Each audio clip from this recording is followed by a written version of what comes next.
Dobrodošli na kanal Idealni recepti za sve. Danas želim da vam prikažem jedan od lepših peciva koje umem da napravim i poprilično sam sigurna da ovu vrstu peciva ovako niste probali. Odmah ću da krenem sa pripremom da ne bi dužili. Stavljam 10 g suvog kvasca ili možete da uzmete celu kockicu svežeg. Ovde imam 450 ml tečnosti. Možete da koristite pola vode, pola mleka ili jednostavno kao što sam ja. Ja sam stavila 300 ml mleka i 150 ml vode.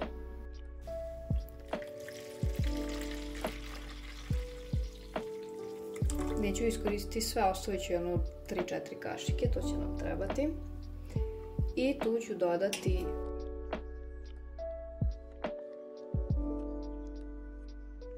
dve kafene kašičice kristal šećera i dodat ću malo brašna. Pripremila sam tačno 800 g brašna pa ćemo vidjeti.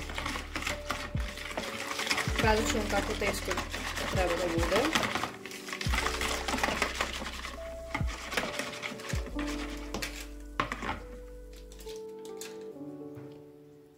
Ovdje imam 70 ml ulja.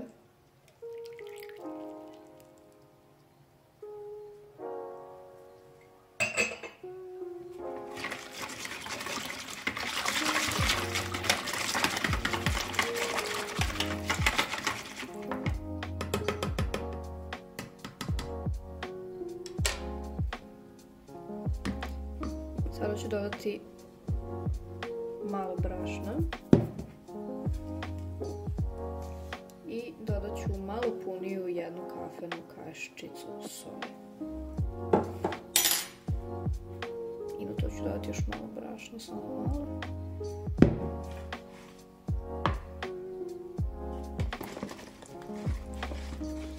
Sada ćemo prvo dobro da izlupamo da nema grudvica od brašna. Jako je važno da ovaj prvi deo se radi sa varjačom da bi dobili onu lepu šupljikavost.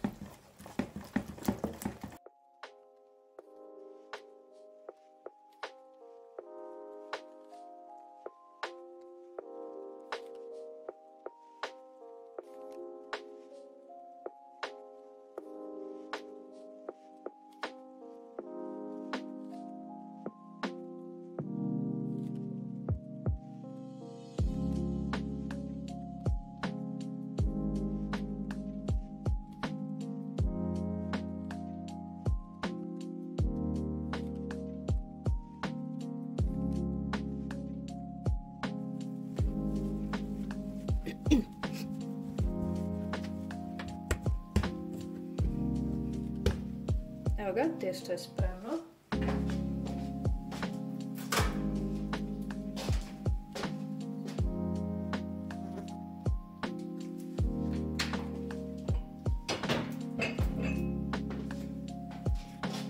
Sada ćemo u posudu dodati malo ulja.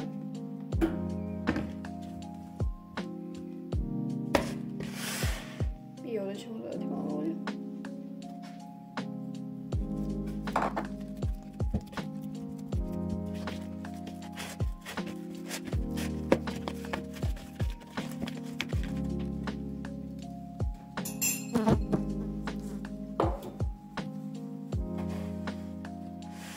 Ostavljamo da odmara 1 sat.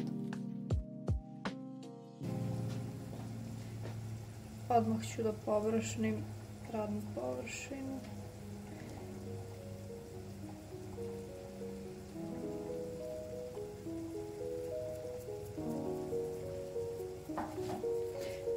Da ne zaboravim, ovdje sam u ono mlijeko koje sam ostavila sa strane stavila 40 g margarina, to će nam trebati za premazivanje.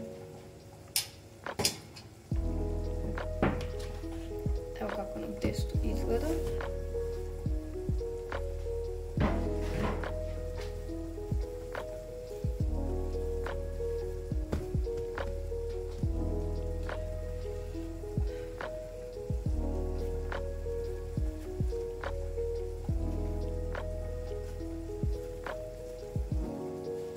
podeliti na dva dela i ostavit ću ga sa strane.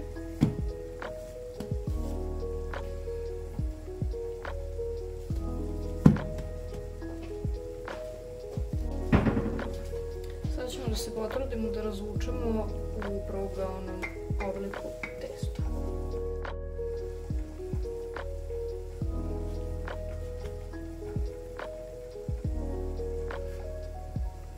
Sada ćemo da delimo na nekih, hajde kažemo 4 prsta testo.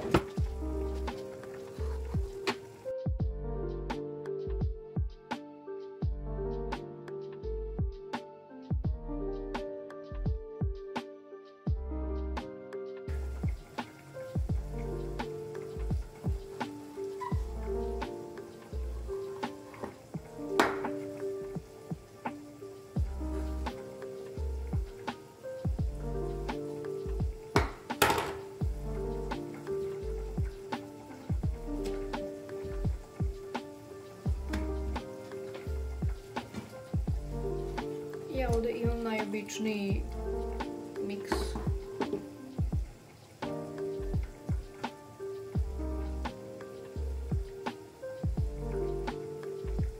Sada ćemo uzeti 2 trake i napunit ćemo samo do pola. Ovog puta nemojte preterivati sa punjenjem s obzirom da može da dođe do curenja. Sad uzimamo jedan kraj, stavimo na pola i drugi kraj na pola.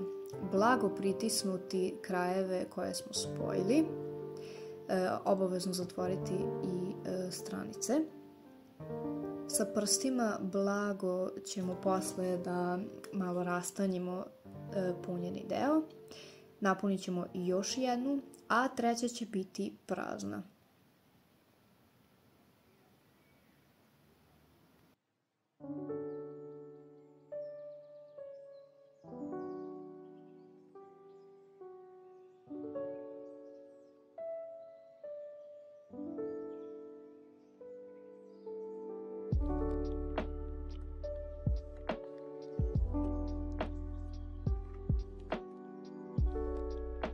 Lepo je uvijemo u pletenicu, dobro zatvorimo krajeve, to je jako važno. Pređemo u pleh sa papirom za pečenje ili sa pouljanim, kako god da vama više odgovara. I kada ih sve lepo budemo oblikovali, ostavljamo ih 10 minuta da odmaraju i onda ih pečemo na 180 stepeni, otprilike nekih 20 minuta. Ovdje vam malo bliže pokazujem da bi bolje razumeli o čemu pričam kada kažem spajanje krajeva. Možete i malo da rastanjite testo pre nego što sklopite i važno je da se sa prstima ovako pritisne.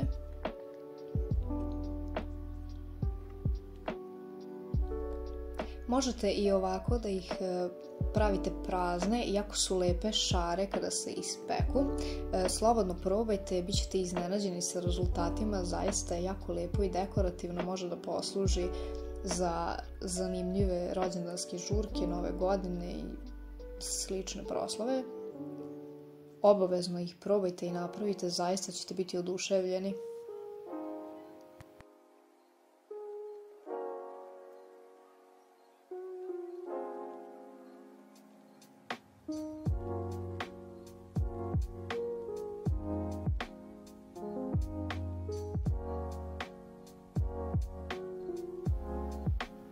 Sada, nakon stajanja tih 10 minuta pre pečenje, premazujemo ih sa otopljenim margarinom, sa mlekom.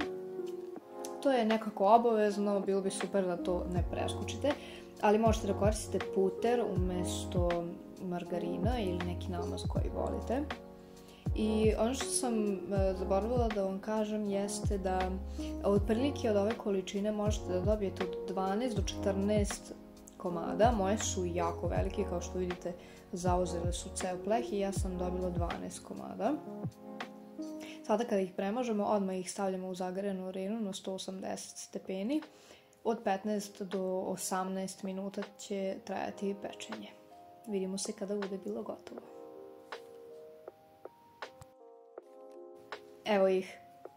Zaista cijela kuća miriše na njih.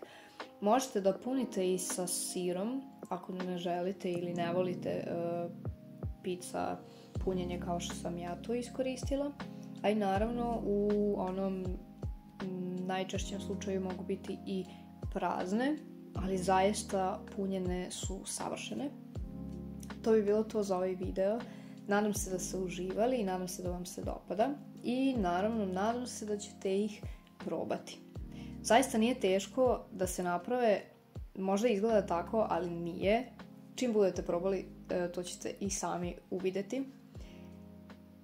Ostavite mi like ili dislike, kako god osjećate povodom ovog videa. Podelite ovaj video sa vašim prijateljima, porodicom, komšijama, sa kim god želite. Mi se vidimo u sljedećem. Želim vam divan i uspešan dan. Doviđenja.